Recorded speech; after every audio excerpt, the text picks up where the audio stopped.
மாத்தினா ஒருத்தரும் வரல. இங்க பாரு, இப்ப நீ வந்தோன்னு எல்லாரும் வரானுங்க.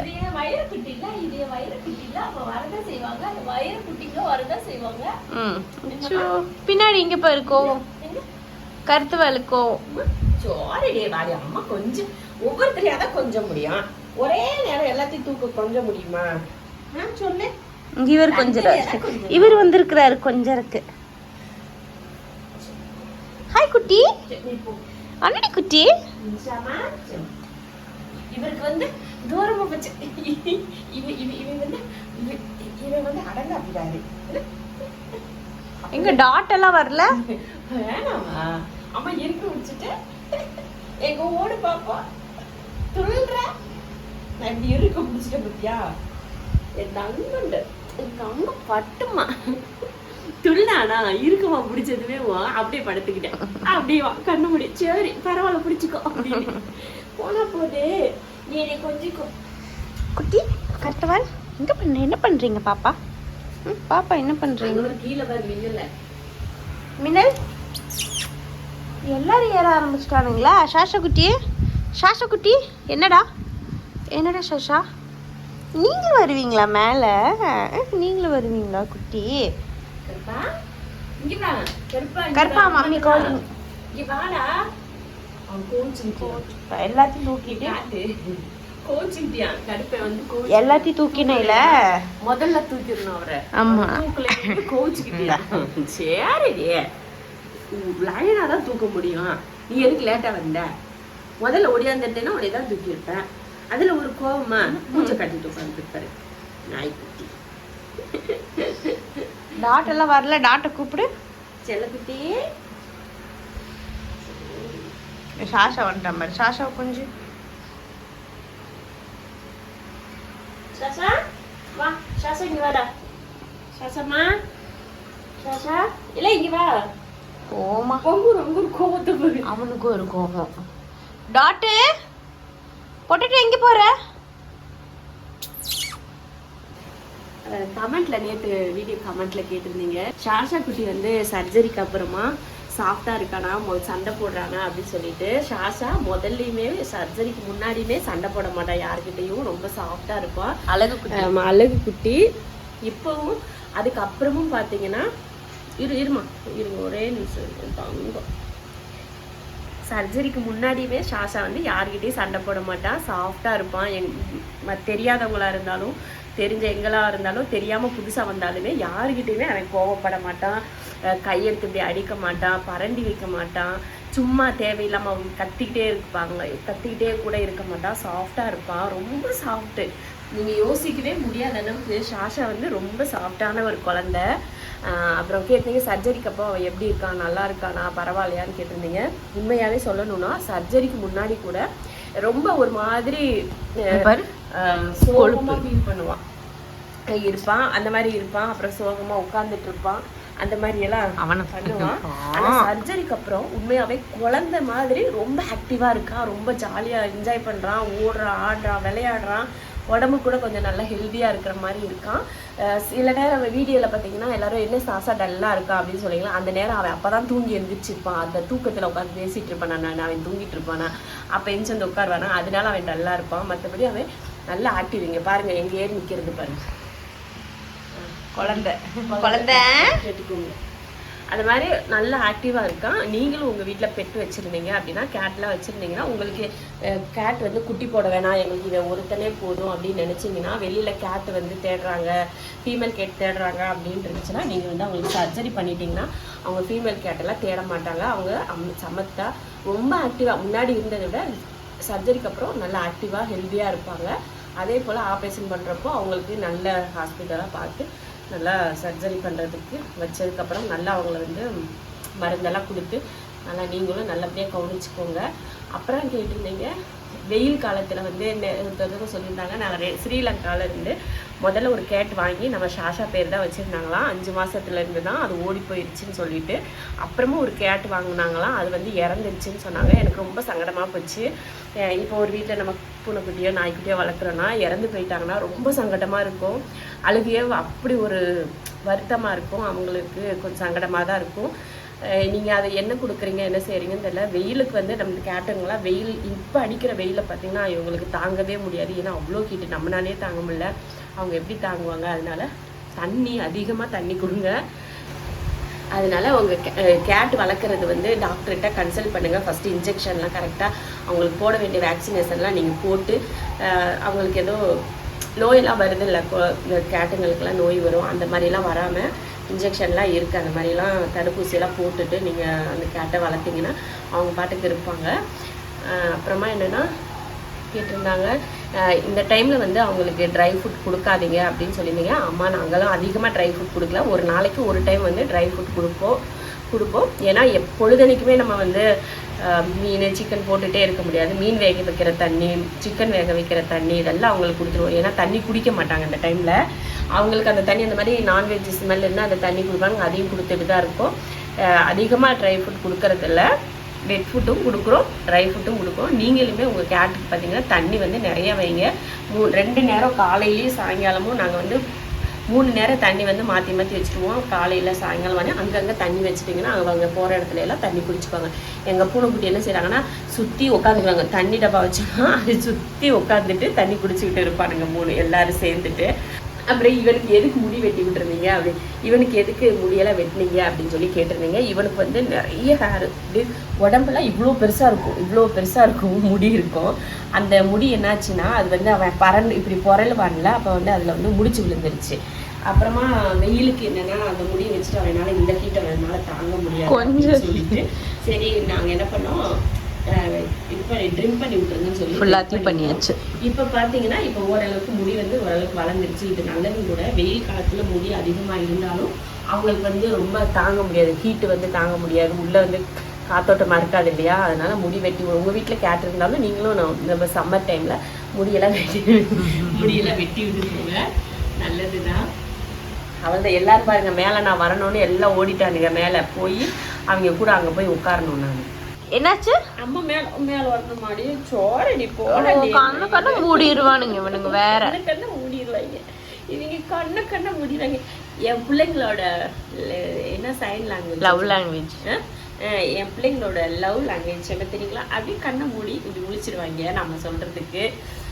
அதுதான் அவங்களோட ரியாக்ஷன். அப்புறம் கேட்டிருந்தீங்க உங்க வீட்டு பூனைங்க ஏன் கத்துறதே இல்லை அப்படின்னு சொல்லி. அது எங்களுக்கே தெரியல ஏன்னு தெரியல. அவங்க எங்க வீட்டுல இருக்க எந்த பூனையுமே தேவையில்லாம கத்தவே மாட்டானுங்க. ஏதாவது அவங்க கூப்பிடணும் அப்படின்னா மட்டும்தான் கத்துவானுங்க. அது எல்லாரும் ஒன்னா சேர்ந்து கட்ட மாதிரி எவனா ஒருத்தன் தான் கத்துவான். அது இவன் கத்திரா நான் பார்த்ததே இல்லை ஒரு நாள் கூட. என்னன்னா அவ்வளவு சைலண்டா இருப்பானுங்க எல்லாருமே. யாருமே பாத்தீங்கன்னா அடாவடி கிடையாது. தெரியாதவங்க வந்தா கூட எல்லாருமே போய் கொஞ்சுவானுங்க, எல்லாருக்கிட்டையும் ஒட்டிக்குவானுங்க. அவ்வளவுவான அப்படி சொல்ல கிடையாது, என்ன தவிர வேற எல்லாத்தையும் கொஞ்சுவானுங்க சொல்லுவோம். அப்படி நீ தான் சொல்ல, உடையதான் கொஞ்சம் மாட்டாங்க. அதான் சொல்றேன், அஸ்மாவை தவிர்த்து எல்லாரையும் கொஞ்சுவாங்க. அஸ்மா கிட்ட போன தலைதறிக்க ஓடுவானுங்க எல்லாரும். நம்ம பாச பிணைப்பு அக்காண்ட, அதனால கொஞ்சம் இறக்காரமா தானே இருக்கும். ஆனா அவதான் எல்லாம் செய்வா அவங்களுக்கு. ஆனா அவளை கண்டா அவங்களுக்கு நல்லா. என்னடா பண்றீங்க? கருப்பாம்பூச்சி அதான் அவன். டே மாஷா எந்திரி, மாஷாக்கு பின்னாடி ஒளிஞ்சிருக்கு. இப்படி வெள்ளை எல்லாம் ஒரு பக்கம், இவர் கருப்பெல்லாம் தனியா ஒரு பக்கம் உட்காந்துருக்காங்க. இவரு என்னடா செய்றீங்க? எதுக்கு இப்படி பாத்துட்டு இருக்கீங்க? எதுக்கு இப்படி பாக்குறானுங்க? தெரியல சும்மா, ஏன் பாக்குறீங்கன்னு தெரியல. அச்சோ இன்னும் ஆட்டம் தீரல. என்ன செய்ய? இங்க வரை இது ஒண்ணு தண்ணிக்கிட்டே படுத்து கிடக்குது. இந்த இவரு என்னப்பா தம்பி, அவ்வளவுதான். ஏசி வேணுமா அவங்களுக்கு? வெளியில இருக்கிறதுக்கு பிடிக்கல. அப்புறம் கமெண்ட்ல கேட்டிருந்தீங்க சிஞ்சுவும் ஷாசாவும் தான் எல்லாருக்கும் ஸ்பெஷல் அப்படின்னு. அது என்னமோ உண்மைதான். சிஞ்சுவும் ஷாஷா தானே முதல்ல பெரிய குழந்தைங்க, அவங்க 2 பேரும் தானே ஃபர்ஸ்ட் இருந்தாங்க. அதனால சிஞ்சுக்கும் ஷாஷாவுக்கும் தனியே பாசம் இருக்கும். அதுக்காக இவங்க மேல எல்லாம் இல்ல அப்படின்லாம் இல்ல, இவங்க மேல அதை விட பல மடங்கு பாசம் இருக்கு. யார் இவனா? டேய் பொட்டேட்டோ, கருப்பாம்பூச்சி துரத்துனியா நீ? என்னடா நீங்க பழகுறீங்க கருப்பாம்பூச்சி துரத்திக்கிட்டு? எல்லாம் என்னமோ நான் பாடம் எடுக்கிற மாதிரி எல்லாம் என்னையவே பார்த்துட்டு இருக்கிறானுங்க. ஏன் அம்மாவை பார்த்து அப்படியே உட்காந்துருக்கேன். ஆமா, உனக்கு என்ன பிரச்சனை? நான் எங்க அம்மா பார்க்கிறேன், உனக்கு என்னடி பிரச்சனை? யாருக்கு வெளியில போக மனசு இல்லை, ஏன்னா ஏசி வேணும். வெளியில வந்து ஹீட்டா இருக்கிறதுனால வெளியில நான்லாம் போக மாட்டேன்ப்பா, நான்லாம் இங்கதான் பார்ப்பேன் அப்படின்ற மாதிரி எல்லா பையிலும் இங்கதான் உட்காந்து இருக்கானுங்க. ஆமாவா? ஆமாவாம்மா, எல்லாத்துக்கும் இதை பிடிச்சிருக்காமா. எல்லாருக்கும் இதான் பிடிச்சிருக்கு. யாரு இந்த வந்துட்டு சிஞ்சு பிள்ளை உடனே வந்துருவா. எங்க தங்க பிள்ளை சிஞ்சு பிள்ளை நல்ல பிள்ளை, பார்க்கதான் லூசு மாதிரி இருப்பா, ஆனா பாசக்காரி. அப்புறம் சிஞ்சு பார்த்தீங்கன்னா முன்னாடி 2 டைம் குட்டி போட்டதுனால ரொம்ப ஒல்லியா இருந்தா. குட்டி பூனை எது சிஞ்சு எது அப்படி அம்மா எது குழந்தை எதுன்னு தெரியாத அளவுக்கு ரொம்ப ஒல்லியா இருந்தா. ஆனா சர்ஜரிக்கு அப்புறம் நல்லா தேறி நல்ல உடம்பு. ஆமா, நானே இப்ப நோட்டீஸ் பண்றேன். நல்ல இவ வேற கொஞ்சிரா வந்து கொஞ்சிரா. சிஞ்சு இவ அம்மாட்ட போய் விடுறேன். உடம்பு வந்துருச்சு. ஆனா தூக்குனா மட்டும் வர. ஆமா, தூக்குனா மட்டும் அவளுக்கு பிடிக்காது. சிஞ்சுக்கு வந்து நல்ல உடம்பு வந்துருச்சு. ரொம்ப பாசமானவர். ஷாஷாவை விட சிஞ்சு பாசம்னே சொல்லலாம். ஏன்னா என்னமா தங்கா தூக்க கூடாது, அவளுக்கு தூக்குனா பிடிக்காது. ஆனா பாசமா சொல்றதெல்லாம் கேட்பா, வருவா, கூப்பிட்ட உடனே முடியாது, கூப்பிடுவா. இப்படி நம்ம உட்கார்ந்து இருந்தா இப்படி வந்து கூப்பிட்டுட்டு சாப்பாடு கேட்பா, இந்த மாதிரி எல்லாம் பண்ணுவா. ஆனா ஷாஷா திமிரு கொஞ்சம் ஜாஸ்தி, ஆட்டிடியூட். அதுக்காக பாசம் இல்லைன்னா இல்ல, ஷாஷாக்கும் பாசம் இருக்கு. அதே போல சிஞ்சு இந்த தூக்கவே கூடாது இந்த சிஞ்சு பிள்ளைய, அப்படி ஒரு கோவம். இப்ப வச்சும் பரவாயில்ல, வந்த புதுசுல எல்லாம் ரொம்ப பண்ணா. நல்லாதான் வந்த புதுசுல நாங்க சிஞ்சுவை வந்து எப்படி பழக்கணும்னா, நாங்க வந்து கூட்டிட்டு வர்றப்போ நான் மடியில உட்கார வச்சிருந்தேமே, அஸ்மா என்னமோ சொல்லுவா, சிஞ்சு செல்லம் அப்படின்னா அப்படின்பா. அது வந்து எங்களுக்கு சிஞ்சு மேல வந்து அந்த அளவுக்கு ரொம்ப பார்த்த உடனே நாங்க வந்து ரொம்ப அட்டாச் ஆயிட்டோம். அந்த அளவுக்கு 7 மாசம் குழந்தையில தான் இவளை கூட்டிட்டு வந்தோம். துணிமுற்றூர்ல தான் வாங்கினோம் இவளைய. போட்டோ பார்த்தோன்னே பிடிச்சிருச்சு. போட்டோ பார்த்ததுமே நாங்க உடனே கிளம்புவோம் அப்படின்னு சொல்லிட்டு நாங்க அங்க குடிமுதல் எங்களுக்கு ஒரு பெட் ஷாப் ஒன்று தெரியும், ராக் பெட் ஷாப்னு சொல்லிட்டு ஒரு அண்ணா. அவருக்கு எங்க வீட்டுல மாமாவுக்கு வந்து ரொம்ப வேண்டியவங்க. நான் அவர் கண்ணாடி வண்டி ஓட்டுறப்பெல்லாம் பார்த்தீங்கன்னா கண்ணாடிலோடலாம் போய் இறக்க ஏற்ற இந்த மாதிரி எல்லாம் பண்ணுவாங்களா, அதனால அவங்களுக்கு நல்ல பழக்கம். அவங்க சொல்லி அவங்க மூலமா தான் இந்த பூனைக்குட்டி வாங்கினோம். அவர் போட்டோ அனுப்பிச்சாங்க, அனுப்பிச்ச செகண்ட் உடனே நாங்க போய் வாங்கி ஆகணும்னு சொல்லிட்டு போய் உடனே வாங்கிட்டோம். காந்திபுரத்துல நின்றுட்டு இருந்தோம். காந்திபுரத்துல இருந்துட்டு இருந்தோம். அப்பதான் காந்திபுரத்துல வந்துகிட்டு இருந்தோம். அப்பதான் போன் பண்றாங்க அந்த அண்ணா, இந்த மாதிரி ஒரு கேட் இருக்குன்னு சொல்றாங்க, நான் அவங்க நம்பர் கொடுக்குறேன் பேசிக்கோங்கன்னு. நான் பேசினேன். அவங்க போட்டோ அனுப்பிச்சாங்க, உடனே பிடிச்சிருச்சு. சரி போய் வாங்கிட்டு வரலாம் சொல்லிட்டு. அவ்வளவு அழகா இருப்பா. சிஞ்சு வந்து ஒரு மலையாளி, அப்படியே ஒரு டால் மாதிரி இருக்கும் இந்த குட்டி. அதாவது போட்டோல எல்லாம் பார்ப்போம் பாத்தீங்களா, பூனை குட்டி அழகா, அந்த மாதிரி அழகா இருப்பா. இப்ப அழகா இல்ல, அவ ரெண்டு தடவை குட்டி 11 பிள்ளைங்களை போட்டு இப்ப வந்து என்னமா அழகா இருக்காமா. 11 பிள்ளைங்களை பெற்ற மகராசி. அதனால இப்ப கொஞ்ச நாள் முன்னாடி ரொம்ப டல்லா இருந்தா, எங்களுக்கே பாவமா இருக்கும். நிறைய பேர் கமெண்ட்லயுமே சொல்லுவாங்க, பாவம் குட்டி போட விடாதீங்க, சர்ஜரி பண்ணி விட்டுருங்க அப்படின்னு சொல்லி நிறைய பேர் சொன்னீங்க. அதுபடி நாங்களுமே அவளுக்கு வந்து எதிர்பாராம, நான் முன்னாடி வீடியோலே சொல்லியிருக்கேன், எதிர்பாராம நடந்தது அந்த 11 குட்டியுமே. அப்புறமா அவளுக்கு சர்ஜரி பண்ணதுக்கு அப்புறம் இப்ப சிஞ்சுவை பாக்குறப்போ எனக்கு ரொம்ப சந்தோஷமா இருக்கு. ஏன்னா அவ வந்து இப்ப வந்து உடம்பு நல்லா ஹெல்த்தியா இருக்கு, நல்ல விளையாடுறா, ஓடுறா, ஆடுறா, நம்மளெல்லாம் துரத்திட்டு ஓடுறா, ஒவ்வொருத்தருமே அடி வெளுத்து விடுறா. அவெல்லாம் அடி வாங்காத அடி இல்ல. சிஞ்சு கருப்பனும் அப்படிதான். சிஞ்சு வந்து எல்லாரையும் போய் போட்டு சாத்துன்னு சொல்லி எல்லாத்தையும் ராஜமாதா. அதனால எல்லாரையும் போட்டு சாத்துறது, ஓடுறது, ஏதாவது மேல இருந்து குதிக்கிறது, இந்த மாதிரிலாம் செய்யறது. உடம்பு கொஞ்சம் நல்லா குண்டாயிட்டா. அதுல இருந்து எங்களுக்கு ரொம்ப சந்தோஷம். பரவாயில்ல, சர்ஜரி பண்ணது ரொம்ப நல்லதுதான் அப்படின்னு. நீங்களும் உங்க வீட்டுல குட்டிங்க இருந்து இல்ல இதுக்கு மேல நாங்க குட்டியெல்லாம் போட வைக்க மாட்டோம், ஒரு கேட்டே எங்களுக்கு போதும் அப்படின்னா 2.5 கிலோ வெயிட் இருந்தா தாராளமா சர்ஜரி பண்ணலாம் அப்படின்னு சொல்லிட்டு டாக்டர் சொன்னாங்க. ஒரு 8 மாசத்துக்கு குட்டி இப்படி இருந்ததுன்னா நீங்க வந்து சர்ஜரி பண்ணி விட்டுட்டீங்கன்னா அவங்க வந்து நல்ல ஹெல்த்தியா இருப்பாங்கன்னு சொல்லி டாக்டர் சொன்னாங்க. சரின்னு சொல்லிட்டு நாங்களும் அவங்களுக்கும் பண்ணியாச்சு, நின்ஷாவுக்கும் பண்ணிட்டோம். நின்ஷாவுமே அவ்வளோதான், நல்ல ஆப்ரேஷனுக்கு அப்புறமா நல்ல ஜாலியா இருக்கா. அவளும் எனர்ஜியா இருக்கானே வச்சுக்கோங்களேன். முன்னாடியை விட அவளும் கொஞ்சம் குண்டாயிட்டா, நல்லா இருக்காங்க.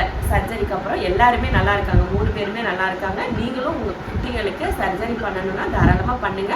அதாவது டாக்டரோட அட்வைஸோட பண்ணிக்கோங்க. டாக்டர்கிட்ட போய் முதல்ல கேளுங்க, இந்த மாதிரி எங்க குட்டி இப்படி இருக்காங்கன்னு சொல்லிட்டு இன்ஜெக்ஷன்லாம் போட்டுருக்கீங்களா என்ன ஏதுன்னு கேட்பாங்க. கேட்டுட்டு அவங்க சொல்றபடி என்னைக்கு டேட் வைக்கிறீங்க, இல்லை அந்த கேட்டுக்கு பண்ணலாமா பண்ணக்கூடாதா அப்படின்னு சொல்லி கேட்டு டாக்டரோட கன்சல்ட் படி டாக்டர் வந்து சொல்றதுபடி நீங்களும் உங்க குட்டிக்கு சர்ஜரி பண்ண முடியும்னா நீங்களும் பண்ணி வச்சுக்கோங்க. நீ குட்டின்னு சொல்றானா இவங்களுக்குலாம் 10 மாசம் ஆகுது. ஒருத்தனும் குட்டி இல்ல. ஏய் 12 மாசம் ஆனாதான் அடல்ட். 12 மாசத்துக்கு முன்னாடி அவங்க கிட்ட இவெல்லாம் பாரிமனா அடல்ட் பார்த்தா கிட்டன்ஸ் மாதிரியா இருக்கிறானுங்க. இவன் பாரு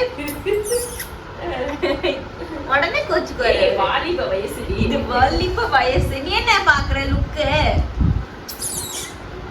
மூசா மின்சா வந்துட்டால பாருல கீழே தான் இருக்கும். என் பிள்ளைங்களோட சர்ஜரியோட டீட்டெயில் வந்து சொல்லிட்டு, ஏன்னா நேற்று கமெண்ட்ல வந்து கேட்டிருந்தாங்க எப்படி இருக்காங்க, நல்லா இருக்காங்களா, கோவப்படுறாங்களா அப்படின்னு. கோவப்பட மாட்டாங்க, ஒன்றும் இல்லை. அந்த 10 நாளைக்கு மட்டும் அவங்கள வந்து நல்லபடியா பார்த்து அவங்க புண்ணை ஆற வச்சுட்டோம்னா அதுக்கப்புறமா எந்த பிரச்சனையுமே இல்லை. அவங்களும் ஜாலியா இருப்பாங்க, நம்மளும் ஜாலியா இருக்கலாம். இப்ப தூங்க போற நீங்களும் தூங்குங்க. அம்மா போறேன்னே சோகம். நல்லா எல்லாம் தூங்குறதுக்கு ஆரம்பிச்சிட்டாங்க. அங்கங்க படுக்க ஆரம்பிச்சிட்டாங்கல்ல, தூங்கிடுவாங்க. அவ்வளவுதான்.